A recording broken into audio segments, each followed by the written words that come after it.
toutes et à tous, c'est Hermès, j'espère que vous allez bien, que vous avez passé un bon samedi et que vous avez apprécié la vidéo d'hier. Je voulais qu'on fasse une vidéo pédagogique aujourd'hui, mais on la fera peut-être pas, parce que j'avais des idées, mais je trouve beaucoup en fait de vidéos pédagogiques dans le même sens, notamment sur les indicateurs techniques, donc on la fera plus tard. Si vous me le demandez beaucoup dans les commentaires, je ferai une vidéo sur l'analyse, enfin sur les indicateurs techniques que nous utilisons, un petit tutoriel que nous utilisons sur la vidéo des ROA, bien évidemment, avec un grand plaisir, mais j'ai eu l'impression que j'avais des choses plus importantes à vous dire, plutôt que de vous faire ce type de vidéo, donc dites-le moi dans les commentaires si vous voulez qu'on aborde tous les indicateurs techniques dans la vidéo de dimanche prochain, ou une autre vidéo bien évidemment, mais plutôt pédagogique, s'il vous plaît. Également, on va parler aujourd'hui un petit peu du Bitcoin, on va parler beaucoup du Nasdaq aussi par rapport à une représentation hors inflation, comme le dollar par exemple, pour remettre un peu les choses dans leur contexte, et de refaire un parallèle par rapport à l'inflation qu'on nous dit en fait dans nos médias, parce qu'on a beaucoup parlé en fait de l'inflation de 7%, notamment de la Fed, c'était en début de semaine ou milieu de semaine.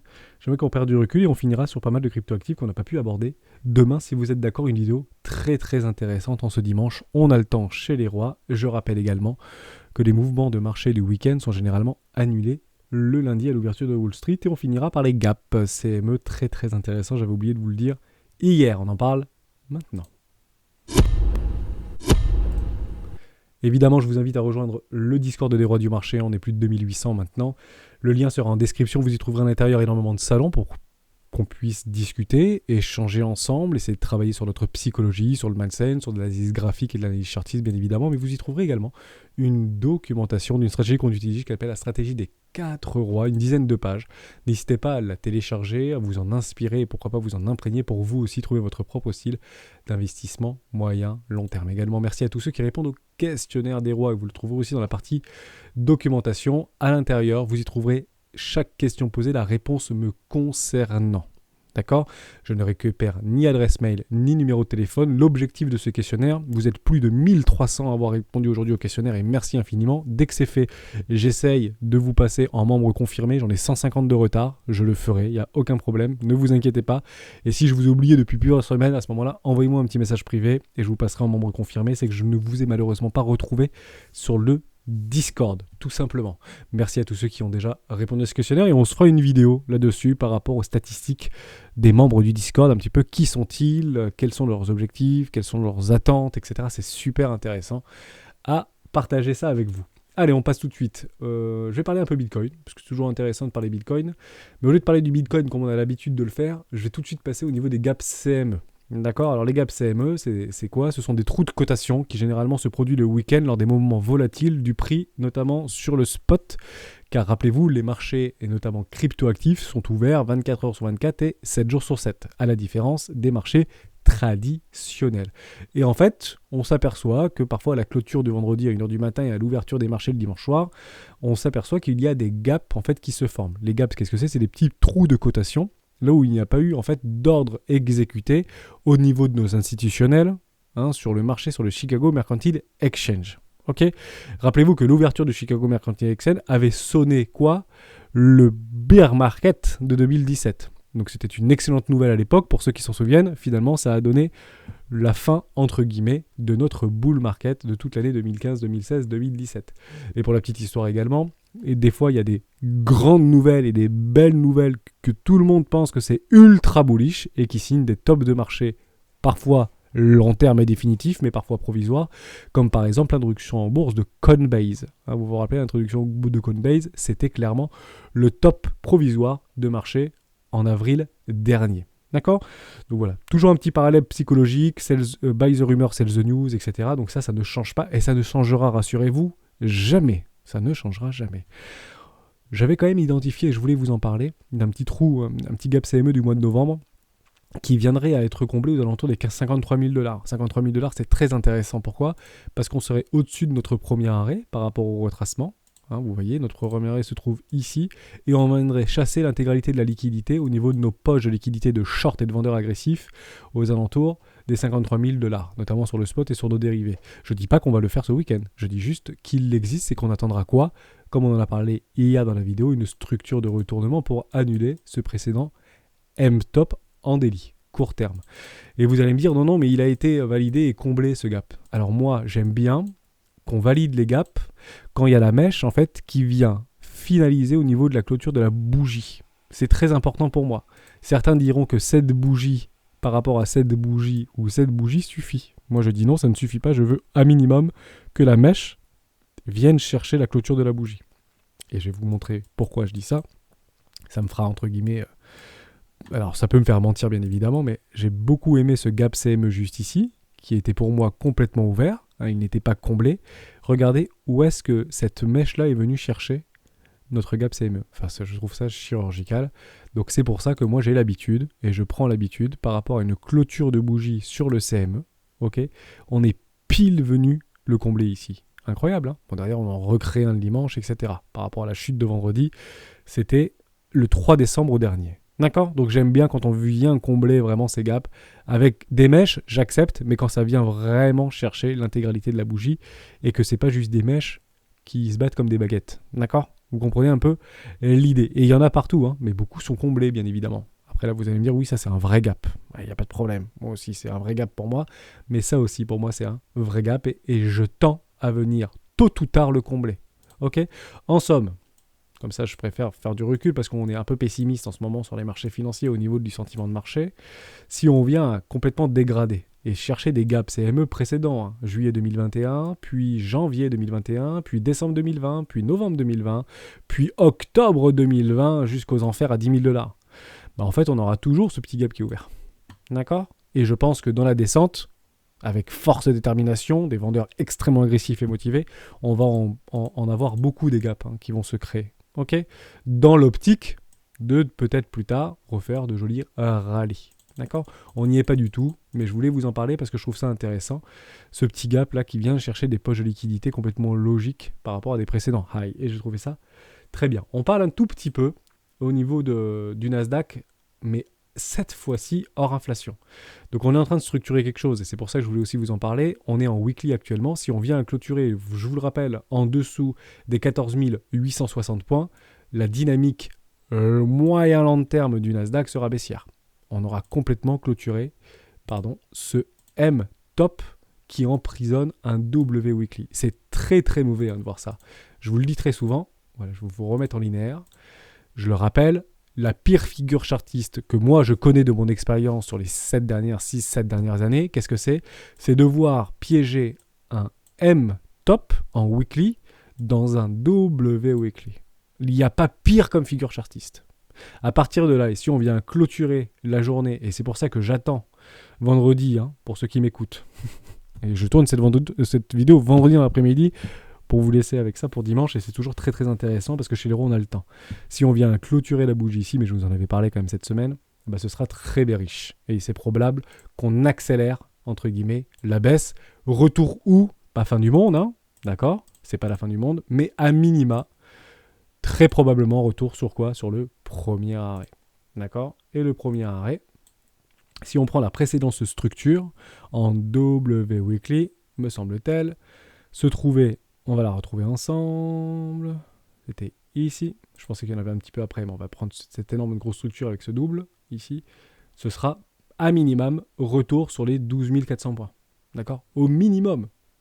On est d'accord, Après, derrière, on peut très bien structurer ça, faire des pullbacks et continuer à descendre et aller dans les enfers.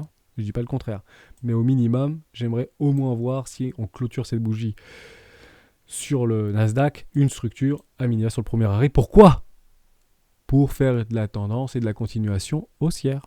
Ce sera complètement sain pour le marché d'aller faire du moins 20, moins 25% sur Tesla et sur Apple. Ne nous y trompons pas. Ceux qui sont surexposés actuellement sur Apple et sur Tesla, peut-être lundi, réfléchissez-y si on vient clôturer la bougie ici, parce que je pense qu'il y aura un gap baissier assez fort qui s'ouvrira sur les valeurs technologiques lundi. Blague à part, on verra bien. Réponse, demain. Ça, c'était très important. On prend du recul et on se dit, ok, on ne sait pas trop où on se trouve en fait sur les valeurs technologiques. Tout le monde nous dit qu'on est super haut, mais on savait dire quoi être super haut par rapport à l'inflation, par rapport à tout ça. Petite astuce, j'en avais déjà parlé dans des vidéos précédentes, mais j'aimerais vous en reparler aujourd'hui parce qu'on commence à prendre entre guillemets le recul nécessaire et on a des objectifs théoriques de prix de retour en zone de rechargement de vente moyen, long terme, voire très long terme sur le Nasdaq qui commencent à prendre forme. D'accord ? C'est ici que ça va se passer. J'ai enlevé en fait tout simplement l'inflation. Vous mettez IXIC et vous mettez divisé par M2. C'est le Fred en fait WM2NS, mais c'est pour enlever l'impression monétaire. Donc ici, moi je mets M2 et ça vous trouve automatiquement le W. Vous m'avez compris l'idée. Regardez, hop, comme ceci. C'est très très simple. Voilà, on fait ça. Ben non, s'il y a 2 slash, ça ne marchera pas. Donc un slash M2 entrée. Ça marche ou ça marche pas? Voilà, merci, ça marche très bien. On retrouve le WM2NS. D'accord? Très simplement. Donc on va chercher nos bottom de marché, tout simplement. Et on va aller chercher nos tops de marché, nos bottoms de marché. Et où est-ce qu'on se trouve actuellement si on enlève toute l'impression monétaire?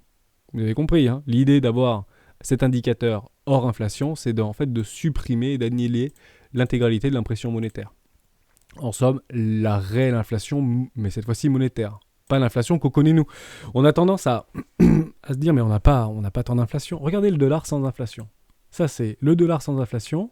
Très très intéressant ce que je vais vous montrer. Vous avez le dollar sans inflation depuis 1985. On était un petit peu plus haut précédemment, d'accord? Mais si on prend l'inflation monétaire et la dévaluation monétaire du dollar depuis 1985 et qu'on la descend, on se retrouve à peu près à moins 91%. Intéressant cette histoire, moins 91%. En somme, inconsciemment, vous vous dites quoi? Si j'avais un billet de 100 $ ici, aujourd'hui je me retrouve avec un billet de 10 $. Non, c'est pas vrai. Pourquoi? Parce qu'en fait, vous êtes en train de déprécier l'impression monétaire et non pas l'inflation calculée entre guillemets par nos dirigeants politiques, les directions de banque centrale, etc. Pourquoi? Parce qu'aujourd'hui, l'inflation dite commune est calculée par rapport à l'augmentation des matières premières, l'augmentation du blé, notamment l'augmentation de l'énergie, l'électricité, le gaz, le pétrole, également l'augmentation de... Je ne sais plus, je vais dire une bêtise, je ne sais plus. Bref, vous avez compris, c'est imagine, hein, les valeurs d'augmentation de l'INSEE, hein, je crois que c'est ça, par rapport au calcul de l'inflation. D'ailleurs, pas tout le monde a la même inflation, mais techniquement, on est plutôt sur un calcul de base. Donc, c'est matières premières, le riz, le blé, le machin, l'énergie, etc., etc. Et certains disent, oui, mais on pourrait rajouter aussi le tabac, on pourrait rajouter, ok, plein de trucs encore, et même l'iPhone, si vous voulez. On peut même rajouter l'iPhone, il y a une forte inflation sur l'iPhone par rapport au l'iPhone 7 ou l'iPhone 3GS de l'époque. Donc, mauvais billet psychologique. Par rapport à l'impression monétaire, ces courbes sont réelles, on peut entre guillemets, hein, s'y pencher et s'y intéresser. Si on prend la vraie inflation dite commune, si vous aviez un billet de 100 $, entre guillemets, en 2022 et que vous voulez le reprendre en 1985, bah vous avez un peu moins perdu. C'est pas beaucoup. Mince, ça marche plus. Jean-Michel, là. Ah bah, retourne tout calculateur. 100 $, 2022. Ah oui, mais 85, ça marche pas. 1985, pardon. Et à ce moment-là, vous avez du 50 ou 60%. Voilà, 61%.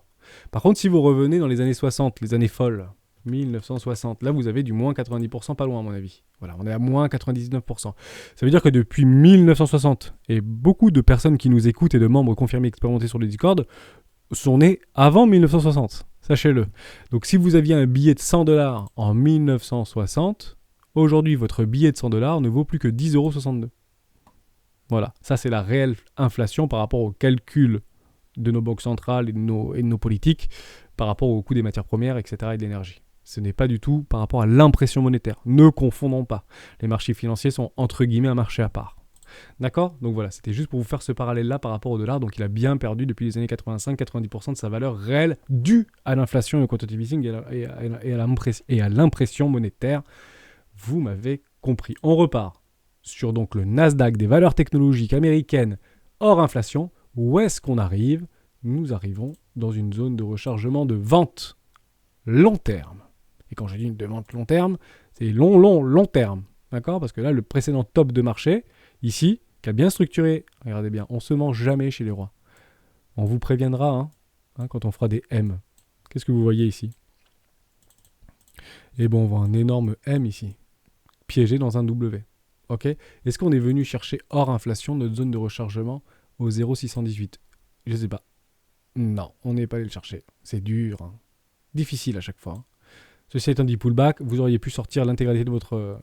juste ici, quand on a clôturé cette bougie, qu'on est revenu faire le tout petit pullback là. Là, ici, ça sentait pas très très bon. On était reparti dans une dynamique baissière. Ah oui, mais je voyais pas, pardon. Je crois qu'il est tout en haut, le W Weekly. Le M top, pardon. Voilà. Il faut être précis. Hein. C'est juste ici, pardon. Donc ici, c'est un W. Donc un M-top en weekly pris dans un W weekly retournement de tendance dans un énorme M-top en monthly, pas bon du tout. Hein. On est d'accord. Ce n'est pas bon du tout. Donc soyez vigilants si vous avez des cryptoactifs ou des actions qui commencent à montrer ce genre de choses. Déjà, d'autres choses, c'est pas bon. Comme ce qu'on avait vu sur le Bitcoin, on va pas y revenir, mais vous avez compris un peu l'idée. Hein. Ici, c'était pas la joie. Hein. Ici, on avait un joli M-top en weekly. On attendra quoi? Ce type de choses. Mais ça peut très bien se passer ici. Hein.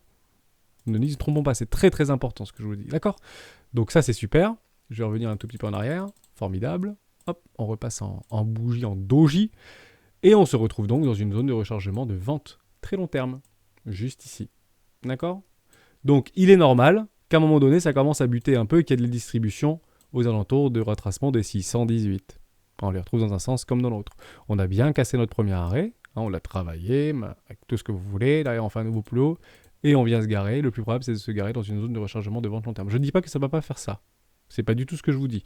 Je vous dis que pour un grand nombre d'institutionnels et de banques commerciales, traders, investisseurs fortement capitalisés sur le moyen long terme, prendront nécessairement des profits sur les valeurs technologiques. Et comme c'est bizarre, depuis quelques semaines, on se retrouve dans une zone de rechargement de vente long terme hors inflation, toutes nos valeurs technologiques commencent à tirer un peu la tronche. Voilà. Alors, on peut me dire, oui, c'est parce que c'est trop. Oui, mais techniquement, la technique sera toujours avant les fondamentaux. Ok ? Et vous allez voir que très probablement sur Apple, sur Tesla, sur Amazon, etc., si on commence à structurer et confirmer des retournements de tendance long terme, je pense qu'il y aura énormément d'institutionnels qui déchargeront leur bague, qui sont déjà très probablement en train de décharger leur bague. On va revenir sur Tesla, ça fait... Quand il n'était pas venu, où est-ce qu'on clôture actuellement sur Tesla ? Bon, on est en train de faire des ravalements, c'est pas très très joli, hein, faites attention. Mais vous voyez qu'on commence à, dans toutes les configurations des fortes capitalisées, notamment sur le Nasdaq, je vais revenir sur... On va faire ça sur Google, par exemple, ou sur Amazon. On ira sur Apple après. Bon, voilà. Hein, clairement, probablement une énorme pattern de distribution actuellement. Pourquoi ? Parce qu'on arrive dans des zones complètement logiques de distribution et de retournement de tendance long terme, ou de vente logique long terme, notamment sur le Nasdaq. Or, inflation, c'est extrêmement important. Ok ? Très, très important. Et bizarrement, vous avez Orange. J'en parlais avec un membre du Discord. Et vous avez Orange qui est en train de proposer quelque chose de très intéressant. C'est ce qu'on appelle en fait des valeurs de fonds de portefeuille qui commencent à nous pousser du plus je sais pas combien de pourcents en l'espace de quelques semaines. En 3 semaines, ça a fait plus 10%. Oui, parce qu'on arrive sur des bottoms de marché. On est en train de créer des anciens lots très très bas. Vous avez une trailline ici de tendance très long terme qui date depuis maintenant 2002. Ça fait plus de 20 ans, enfin 20 ans pile, pardon, que c'est en train de se dégourdir. Et si on prend du recul par rapport à Orange, c'est très intéressant. Je vais vous le mettre là. Ce sera peut-être plus simple. Orange. Si on met à l'intérieur, hors inflation, notre petite action préférée. Ah bah je voulais pas garder ça. Si je reviens là. Bon, ça je vais tout enlever alors. Allez hop, c'est pas grave. J'efface. Je passe. En 14 jours, on verra beaucoup mieux. Voilà. C'est ce que je disais, c'est qu'en fait, ce sont des valeurs de rendement. Hein, donc c'est très intéressant que ça continue à faire ça parce que Orange, c'est un rendement de 7 ou 8% par an. Hein, ça peut continuer à faire ça pendant des années. Au moment qu'il y a du cash et de l'argent qui rentre et qu'on donne à des actionnaires 8% par an, très honnêtement, il n'y a pas vraiment d'utilité actuellement à faire pumper cette action. Même si il y a beaucoup de valeurs technologiques qui commencent à tomber et que les valeurs télécom reviennent au goût du jour parce qu'aujourd'hui tout le monde s'en fiche un petit peu entre guillemets et qu'il y a un amas de liquidités comme on avait la vidéo d'hier, hein, je sais pas, ou d'avant-hier par rapport aux afflux de liquidités sur les marchés crypto, ça peut très bien se passer sur les marchés du télécom à partir du mois de mars ou du mois d'avril. On ne le sait pas. On ne sait pas comment va naviguer demain les capitaux. On essaiera de trouver éventuellement des signes de retournement. Hein, si vous commencez à avoir des jolis patterns comme ça qui commencent à casser les précédents high ici, vous savez qu'il y a des capitaux qui sont extrêmement massifs qui commencent à rentrer actuellement sur les télécoms. Intéressant de prendre du Orange. Maintenant, si on enlève l'inflation d'Orange et qu'on rajoute en fait les rendements, c'est super intéressant ce qui se passe. En réalité, beaucoup diront, oui, mais si j'ai acheté mon action à 20 $ ici, à peu près à 20 €, et qu'actuellement elle est à 9 €, j'ai perdu de l'argent. Non, vous n'avez pas perdu d'argent. C'est faux. Puisque comme vous avez un rendement régulier tous les ans entre 5, 6, parfois 4, parfois 8, parfois 9, parfois 11, parfois 2, en fait, l'accumulation de ces rendements sur ces valeurs de recul ou ces valeurs défensives, en réalité, vous a fait gagner de l'argent. Pas beaucoup. 45%. C'est pas énorme hein, sur 20 ans, on est bien d'accord. Il y a beaucoup plus rentable, vous pouvez tout mettre en indice sur le S&P 500, vous aurez plus de chances de gagner de l'argent que l'action Orange. Mais techniquement, ceux qui sont rentrés sur l'ICO, entre guillemets, ou l'IPO d'Orange, n'ont pas perdu d'argent. C'est pas vrai, puisque si on retire l'inflation et on ajoute, entre guillemets, les rendements cumulatifs par rapport aux dividendes, vous avez gagné de l'argent. Bon, là, on parle du très très long terme. Bien sûr, tout le monde s'est fait ravager à court terme sur la bulle des dot-com quand elle a pété, alors que vous aviez eu les retournements de marché. On parle beaucoup, vous savez, des retournements, du crash des dot-com, personne s'y attendait, etc. Mais vous avez toutes les structures de marché ici. D'accord ? Vous avez la distribution, excès final. Derrière, c'est clairement ici des venture capital, tout ce que vous voulez, des royeurs de bad boys, de tout ce que vous voulez, qui viennent faire les excès finales pour sortir tous les vendeurs agressifs. Derrière, structurer des énormes patterns de distribution et de retournement de tendance très long terme. Vous avez même une nouvelle pullback. Franchement, on ne peut pas être plus gentil que ça. Sur Orange, notamment, vous avez eu le pullback et puis le revenu ici par rapport à la précédente ligne de coup. Je suis en 14 jours. D'accord ? On est sur du très long terme. D'accord ? Donc, ce type de choses, vous l'aviez vu. D'accord ? C'est que tu es clairement baissier. Tout simplement. Donc, tout le monde s'étonne dans les médias que c'est le bear market, le crack de la bulle, etc. Oui, bon, en même temps, le crack de la bulle, il a commencé grosso modo entre janvier 2008. Même c'était bien avant de 2000. Ah mais je ne l'ai pas en 2005, par rapport au crash de 2008. Bon, je faisais une petite confusion. J'avais plus vu que j'étais en hors-inflation. Mais techniquement, on voit arriver le retournement de tendance. Ok ? Quand on vous dit qu'il y a des problèmes, il faut que si les mauvaises nouvelles que vous entendez font monter les marchés, c'est pas une bonne chose. On avait fait cette vidéo la semaine dernière, notamment sur le Covid. Vous vous rappelez ? On commençait à parler du Covid, que c'était vraiment pas bon par rapport aux partis asiatiques qui commençaient à nous parler de dire « Nous, on confine chez nous, vous faites ce que vous voulez ». On vous expliquait à la télé qu'il y a très peu de chances que ça vienne en France et en Europe. Bien évidemment, on connaît l'histoire. Et les marchés continuent à monter. S'il y a de très mauvaises nouvelles et des nouvelles qui sont en fait dans l'incertitude et on voit monter les marchés, ce n'est pas logique. Le fondamental rattrapera toujours la technique, mais avec un temps de retard. Et ça fait plutôt mal.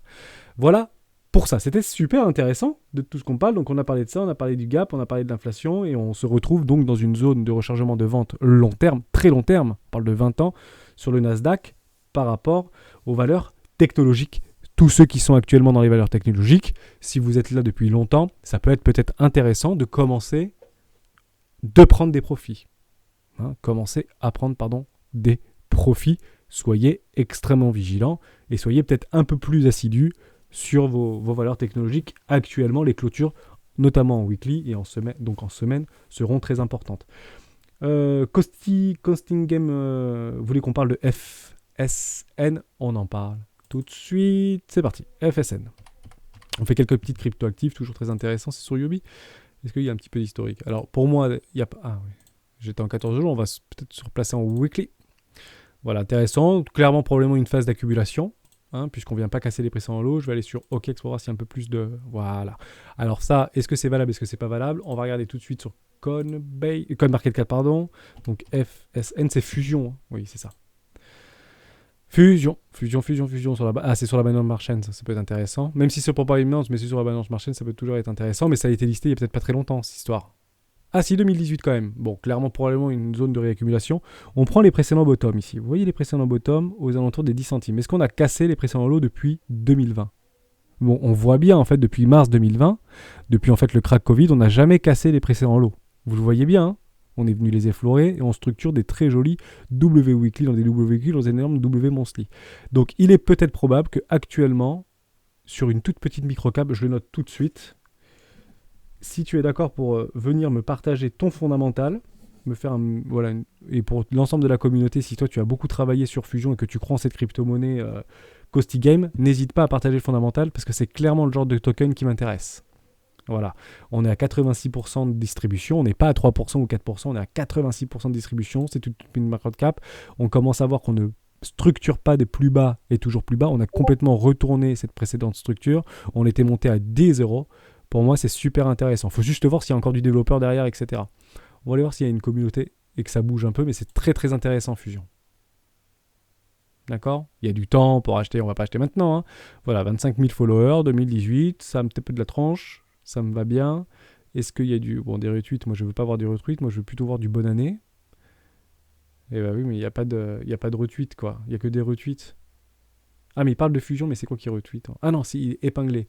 23 décembre 2021. Oui, donc il y a un peu de mouvement. Très bien. Voilà. Ah, Elrond plus Fusion. Est-ce que cette news, d'ailleurs, elle a bien été perçue ? On va regarder, c'était quand ? 23 décembre 2021. Est-ce qu'il y a eu un pump ? 23 décembre 2021. Maintenant qu'on annonce des trucs sur Twitter. C'est marrant, hein ? 23 décembre 2021. Bon, buy the rumor, sell the news. Ce serait un peu ça l'histoire là. Buy the rumor, sell the news en 2021. Évidemment, on a fait oui, 300%, c'est sympa. Donc clairement du pump and dump. On en discute beaucoup sur le Discord au niveau des pump and dump. Donc rassurez-vous, il y a des groupes d'individus et ça avait commencé à se démocratiser et on en a commencé à plus en entendre parler, notamment sur Reddit avec GameStop, sur des groupes de personnes plus ou moins riches qui s'amusaient pas, hein, c'est un business, à prendre des positions massives, coordonnées, pour essayer de prendre un maximum de jetons, tokens ou de actions pour faire capituler les vendeurs sur les dérivés et les vendeurs à découvert et faire des explosions et revendre en fait dans la montée quand les vendeurs à découvert étaient obligés de racheter leur position.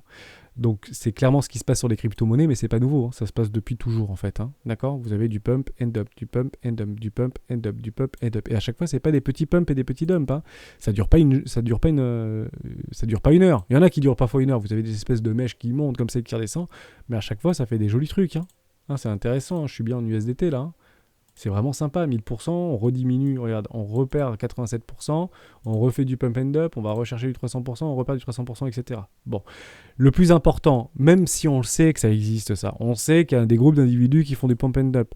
Regardez plutôt les clôtures, et la dynamique. On est d'accord qu'on est en train de monter là. On ne cache jamais nos précédents lots, vous voyez. On est vraiment en train de structurer des choses. Probablement que le prochain high, il sera plutôt vers les $3. Sait-on jamais ? On ne sait pas, d'accord, ce qui peut se passer. Mais moi, j'aime beaucoup ces structures de retournement. Fusion, je l'ai noté. Ça me va bien.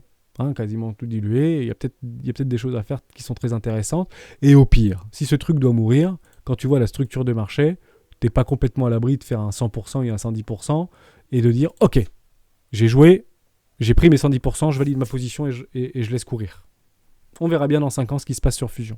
Et tu mettras tes objectifs de vente, etc. Au minimum, il est donné que si en fait le top du marché précédent et qui a été validé à $11, c'est très simple, le premier arrêt c'est 38,2. Ok ? Donc $10, 38,2, ça fait $3,82. Donc il est probable que dans les prochains mois, prochaines années, d'accord, un minimum, Fusion revienne vers les $3,80. D'accord ? Voilà pour Fusion, j'espère que j'ai répondu à ta question. Viens sur le Discord, peut-être pour me partager et pour nous partager le fondamental, mais c'est clairement le type de token qui m'intéresse beaucoup.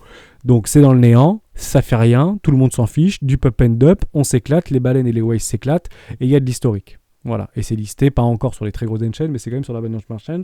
Donc plus il y aura de volume, et plus ce sera beaucoup plus facile de le lister sur Binance, bien évidemment. Mais Binance Smart Chain, à minima, un peu comme SEAL, je valide. D'accord ? C'est qu'il y a quand même quelque chose derrière. On voulait parler de HOT, RBKFT. Vous voulez parler de HOT, on en parle immédiatement. De HOT. USD. Formidable. Intéressant, donc on vient de passer sous mon investissement 1. Dommage, Hermès, mais c'est pas grave. Est-ce qu'on a une structure de retournement moyen, long terme ? Est-ce que c'est un M weekly ? Probablement que oui. C'est pas très joli. Surtout de faire des M weekly sur un premier arrêt, c'est pas très bullish le truc. D'accord ? Néanmoins, la dynamique très long terme reste haussière. On ne vient pas casser les précédents lots. D'accord ? On ne vient pas les casser, ces précédents lots. Pour moi, ce truc est encore en vie, mais peut-être que toutes les cryptos redeviennent dans les bear market actuellement. D'accord ? On est peut-être en bear market. On ne sait pas. Enfin, si on le sait pour le coup, parce que s'il y a des M weekly dans les M weekly, dans des normes N monthly, c'est pas très très bullish l'histoire. Néanmoins, il est vrai que ceci s'appelle un VTOP. Et les VTOP sont menés à être retestés. Donc il est probable qu'actuellement nous sommes en train de voir et d'observer un bottom de marché. On ne le sait pas. À quel moment on saura que c'est un bottom de marché ? Extrêmement simple. Pourquoi pas structurer et annihiler complètement cette énorme structure juste ici en M weekly avec un énorme W monthly. Et ça c'est bullish. D'accord ? Et pas la peine de prendre un short ici parce que je pense que ça peut aller très très loin derrière. Ok ? On surveillera ça. À quel moment on peut retourner ce type de situation ? C'est pour ça que je vous dis soyez patient. Il le faudra nécessairement, juste là, un petit W en weekly. On peut rester comme ça et latéraliser jusqu'au mois de mars sur les marchés crypto. On peut ne pas casser vers le bas ni vers le haut pendant encore 3-4 mois. On ne sait pas. Oui, on pose des bottoms en hiver et on fait des rallyes au printemps. Je vous rappelle que la dernière fois qu'on a fait un joli rallye au printemps, c'était clairement sur le Bitcoin en 2020. Je voulais pas vous montrer, enfin c'était pas très grave, je l'ai déjà montré dans une première vidéo, mais je voulais pas l'effacer parce que ça permet de faire des retours en arrière. On est d'accord, quand on fait des rallyes un peu puissants, ici décembre on pose les bottoms, quand c'est un peu trop téléphoné, qu'on commence à faire des jolis rallyes au printemps, février on est toujours en hiver, ok. Derrière, clac, Black Swan. Je vous en ai parlé dans la vidéo d'avant-hier, on surveillera ce type de choses. Alors ça, j'espère qu'on va l'anticiper, mais on surveillera ce type de poussée. Je veux pas que ça aille trop vite, moi j'aime bien quand ça prend son temps. Et plus, regardez, plus ça latéralise, plus on a des jolies poussées. Plus on accumule, plus on a des jolies poussées. Plus on rarifie l'offre, quels que soient les tokens dans lesquels vous vous trouvez, tant qu'on ne vient pas briser et casser les pressants en lot, comme ici par exemple, tant qu'on ne vient pas casser les pressants en lot et qu'on accumule tout doucement, on capture la liquidité, les rallyes peuvent se faire tranquillement derrière. Mais bien sûr, dans une forme de capitulation extrême. Bien évidemment. Est-ce que vous vous sentez suffisamment dans la capitulation? Non, je pense que quand on sera vers les 20 ou 15 000 $ sur le Bitcoin, on sera dans une capitulation extrême. Mais jusqu'à preuve du contraire, nous n'y sommes pas. Et on est plutôt dans une dynamique et une tendance moyen-long terme haussière. Très simplement. On revient sur... Comment je fais maintenant pour revenir sur... On a fini sur Hot, dans l'idée, hein, c'est un peu ça. On voulait parler de VVS, c'est Javier qui voulait qu'on parle de VVS, et ben parlons-en, aucun problème, je connais pas. Ou je connais pas, ou ça me parle peut-être pour le coup. VVS, je regarde sur comme market cap, USD. Y'a pas VVS? Ah si, VVS, ça me parle, finance. Un petit projet DeFi, ça. Alors, c'est sur Chronos, donc sur crypto.com, parfait. Bon, ça s'effondre. Non, on peut pas acheter là-dedans, c'est impossible. Hein. C'est tout nouveau, c'est novembre 2021. D'accord, donc c'est pas si vieux que ça, hein, c'est il y a quelques mois. Vous faites des nouveaux plus bas dans les nouveaux plus bas dans les nouveaux plus bas. On prend pas ça. Qu'est-ce qu'on attend? On attendra des jolies structures en W weekly, à minimum. Parce que ici, vous avez en fait une énorme phase de distribution, donc probablement que le truc il était à moins de 1,0001 centime d'euro pour les premiers tokens qui ont été aspirés. Rappelez-vous que vous achetez quand même quelque chose à 3 milliards de dollars, 3,6 milliards de dollars si c'est complètement dilué, vous avez 2% des tokens qui sont dilués. Je vous dis qu'on peut investir dans des choses où tout le monde s'en fiche. Oui, quand ça latéralise et quand on commence à avoir des structures horizontales.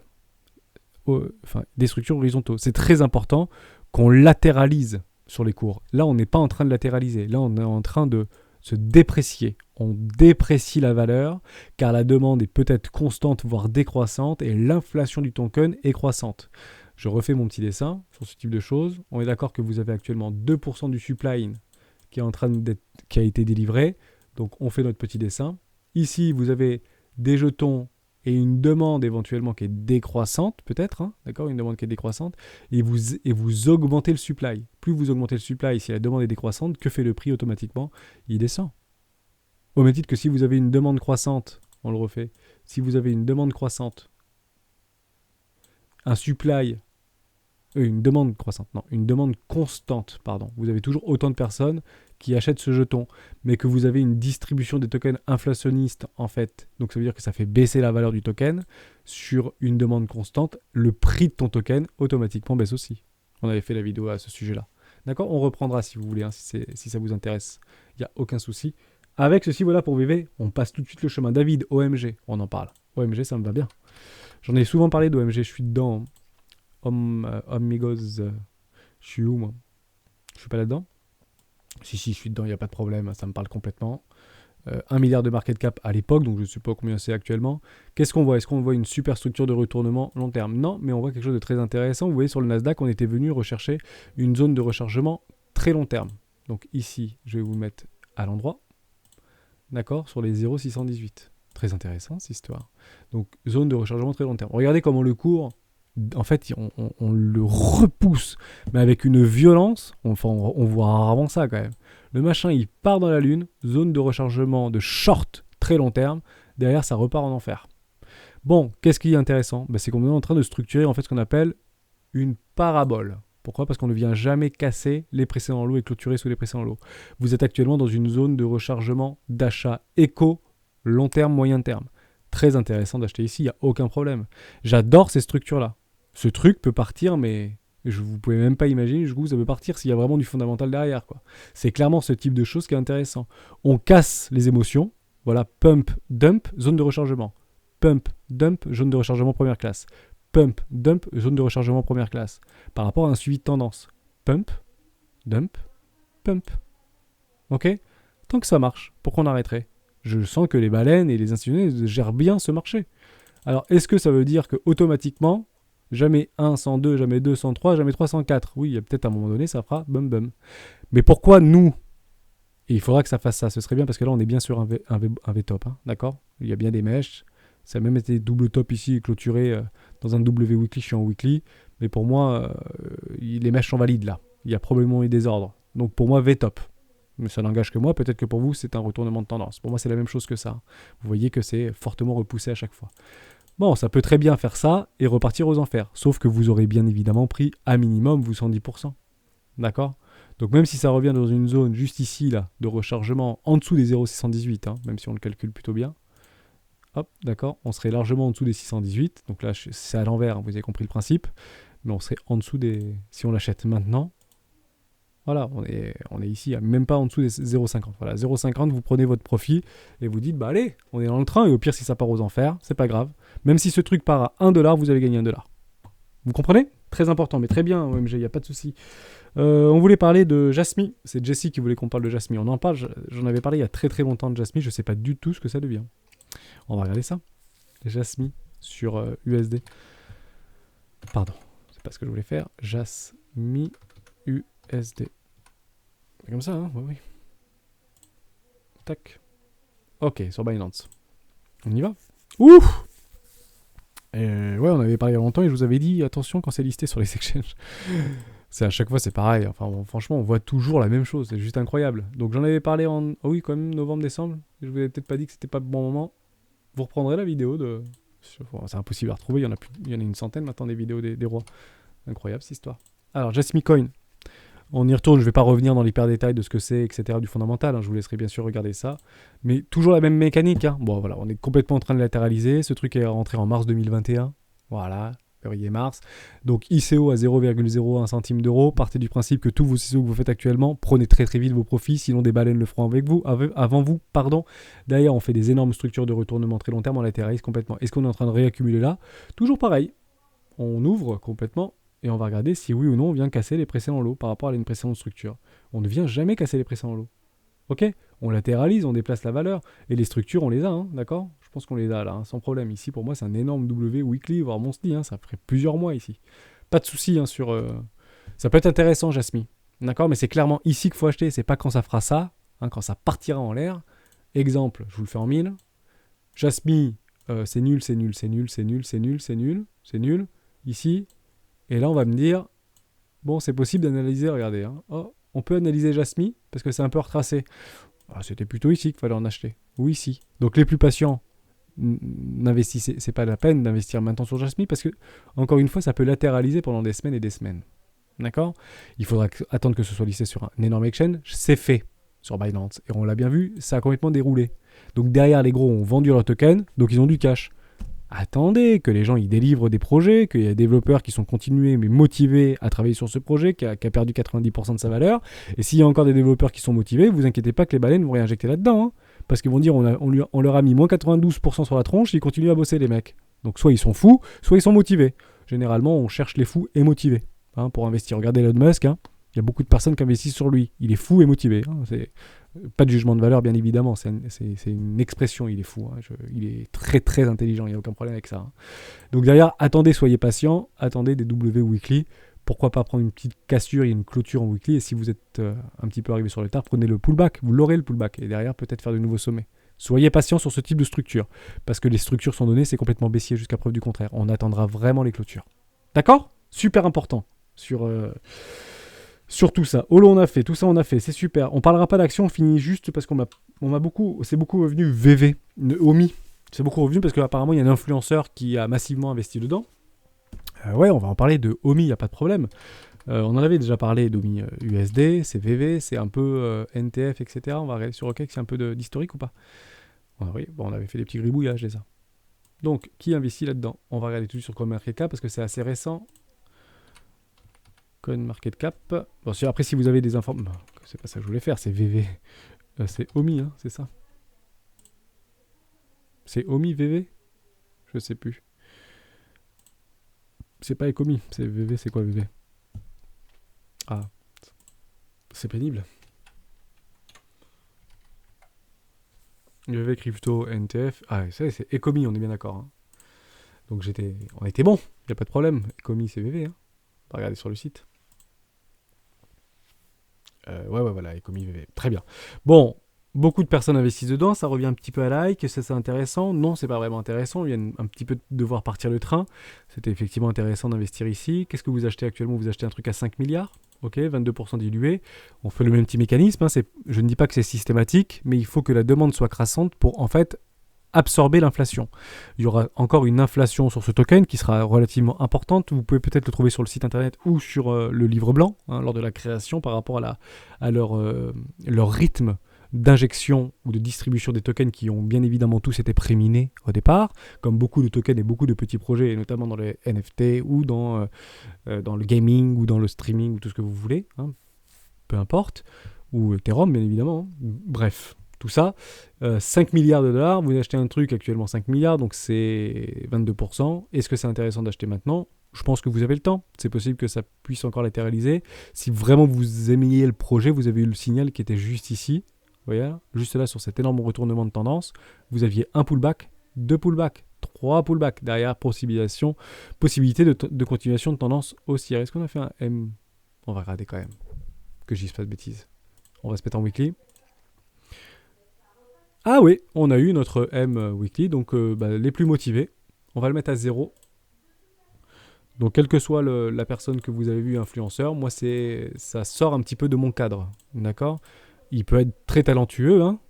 Malheureusement ça sort de ma stratégie à moi. Peut-être que ça rentre dans la sienne, et il a très probablement d'excellentes raisons de le faire, bien évidemment. Le plus important, c'est pas de recopier les investissements des gens hein, que vous appréciez, d'accord? C'est plutôt d'essayer de vous imprégner de leur façon de faire et de travailler pour pouvoir trouver vous votre propre style d'investissement. Hein, c'est ça l'enjeu. Et je pense que la grande majorité des influenceurs sur YouTube essayent de vous transmettre ça. En tout cas, c'est clairement ma vision des choses. Donc vous avez en fait une structure de retournement en M weekly ici, clôturée pour moi avec cette mèche-là. Désolé. Donc jusqu'à preuve du contraire, tous les rebonds sont faits pour être shortés. Exactement ce qu'on voit ici. On est d'accord que ça rebondit et le rebond, donc il y a des vendeurs qui appuient sur cette tête. Donc probablement que ici, on va continuer à appuyer sur la tête. Jusqu'où? Jusqu'à revenir à minimum sur le premier arrêt. On a bien cassé le premier arrêt. Je vais vous remettre à l'endroit. Pardon, excusez-moi. C'est à chaque fois que je vous fais ça, mais il faut regarder juste, c'est important pour ceux qui nous rejoignent sur la chaîne. Hein. Donc ici, on a bien cassé le premier arrêt, on retape dessus. Premier arrêt, ça fait support et résistance. Donc là, c'est plutôt un support, donc c'est plutôt positif. À quel moment on saura que on peut réinvestir dedans? Première possibilité, faire un super et des jolies structures en zone de rechargement d'achat moyen long terme. Je ne dis pas ce que ça va arriver. Jusqu'à preuve du contraire, la dynamique reste haussière. Ok. La dynamique de prix est baissière puisqu'on a eu le retournement de tendance, on annulera cette dynamique baissière si on vient à clôturer ici pour retransformer en énorme W weekly. Ok? Donc on annule ce M-top en clôturant un W weekly. Donc si on vient à clôturer une semaine au-dessus des 0,007 centimes de dollars, à ce moment-là, complètement bullish, haussière. Par contre, si on ne vient pas à faire un nouvel ATH, et je vous le redis, hein, qu'on vient capturer un M-top dans un W weekly, dans un énorme M-top, à ce moment-là, sauf qui peut. À bon entendeur, on n'y est pas du tout, d'accord? Il est très probable que ce truc fasse de nouveaux sommets, puisque j'aurais bien aimé qu'on vienne bien travailler et clôturer en dessous le premier arrêt. Sauf que c'est... Ah bon, quand même. Hein. On va pas se mentir. On va se remettre à 0. C'est pas évident. 0 ici. Ouais, ça travaille quand même. Hein. On a clôturé, on revient tout de suite, on réintègre. C'est bullish. Hein. Ça, c'est très très intéressant de voir ça. Il y a vraiment il y a des gens qui sont à la fois motivés, mais des vendeurs qui sont aussi très motivés. Donc, c'est bien géré par des grosses baleines. Donc, si vous achetez ici là-dedans, vous êtes au milieu de baleines. Hein. D'accord? Deux possibilités. Hein. Un espèce d'énorme triangle. Soit ça part très très fort au nord, soit ça peut aussi partir fort au sud. Vous êtes au milieu de baleines. Le plus intéressant, c'était d'acheter, bien évidemment, par ici, juste là. Et si vous êtes friand des ICO, si vous étiez arrivé par là, ça a été listé, donc ICO, peut-être que ça fait ça et ça, hein, d'accord? Ça a peut-être perdu 90% de sa valeur. Derrière, bien sûr, prenez vos profits dans la montée. Hein. C'est clairement ici que vous prenez vos profits et on commence déjà à avoir des prises de profit ici. Où est-ce qu'on se trouve si on reprend 0,013 à 0? Vous vous souvenez, je finirai la vidéo là-dessus. Donc c'est quand même très intéressant. J'efface tout. 0,013, 0,013. Non, c'est pas là que je voulais. Donc là, c'est 0. Et prix 2, 0,013. C'est ça, hein, on va revérifier ensemble. 0,013. C'est bien ça. Donc c'est monté fort l'histoire. Hein. Ah, elle est montée fort, fort. Hein. C'est très, très intéressant. Hein. Bon, alors, on est d'accord que ça a fait ça. Derrière, ça a fait ça. Et ceci. Actuellement, où est-ce qu'on se trouve? On retourne. Zone de rechargement. Non, c'est pour c'était bon. Ah, voilà. On est bien venu travailler le 0,618. Très, très intéressant. Hein. C'est très intéressant. Mettre une pièce là, est-ce que c'est intéressant ou pas? Oui, parce que jusqu'à preuve du contraire, probablement que la tendance est haussière maintenant. Oui, la tendance est haussière. Même s'il y a plus ou moins court terme, mais à très long terme, la tendance est haussière. C'est un peu d'historique ou pas ce truc? C'est pas évident de travailler sur les deux. Non, ça n'a pas d'historique, c'est ça qui est pénible. C'est que ça arrive, le truc, il a fait du pump and dump, quoi. C'était avril, mars. Pas évident, hein, excusez-moi, je suis peut-être un petit peu long, mais j'ai pas l'historique, donc j'essaie de un peu tracer dans l'idée. Mais bon, techniquement, si c'est bienvenu à 0,013, comme on voit sur CoinMarketCap, on se trouve ici, on a bien travaillé les 0,618 d'une précédente retournement dans une zone de rechargement de vente logique, jusqu'à preuve du contraire. Hein, on est parfaitement là-dedans, ça a fait des plus bas, structuré. On vient chercher une zone de vente, on retrace, on est sur une première classe, enfin sur une classe éco. Why not? Possiblement que ça fasse de nouveaux sommets. Attendez les structures. Encore une fois, si vous voulez investir là-dedans, les plus prudents attendront potentiellement une culture jusque-là. Hein, si on clôture ici, continuation haussière. Si on vient clôturer juste là, dans ce range, hein, on peut imaginer que nous sommes actuellement dans un énorme range. D'accord? On attendra les structures. Les structures se feront d'elles-mêmes dans un range. Hein. D'accord? Moi, je passe le chemin là-dessus. Hein. J'aurais vraiment aimé avoir des choses comme ça ici, voire en première classe. D'accord? Un peu trop de force pour moi. Je suis arrivé un peu tard. J'aurais plutôt aimé arriver ici. C'est clairement mon style d'investissement. Hein. C'est clairement quand ça fait du post-ICO, pump, dump, réaccumulation. C'est clairement là-dedans que moi j'investis. Et j'adore investir là-dedans et je prends rapidement mes profits. Vous commencez à me connaître. Voilà derrière. Hein. Ici, c'est boule. Et si on vient clôturer ici, c'est bear, quoi. D'accord? Je ne connais pas la direction, je ne connais pas les objectifs de free, on ne va pas les faire maintenant. Mais techniquement, vous avez à peu près l'idée. Soyez patient. Ça peut très bien faire ça pendant très longtemps. Ça et ça. Donc faites attention, bien évidemment. En tout cas, c'est bien géré. Bravo. Merci à toutes et à tous d'avoir suivi cette vidéo jusqu'au bout. On se retrouve demain midi pour la vidéo de lundi et voir un petit peu ce qui s'est passé sur les marchés des crypto-monnaies. À demain. Ciao.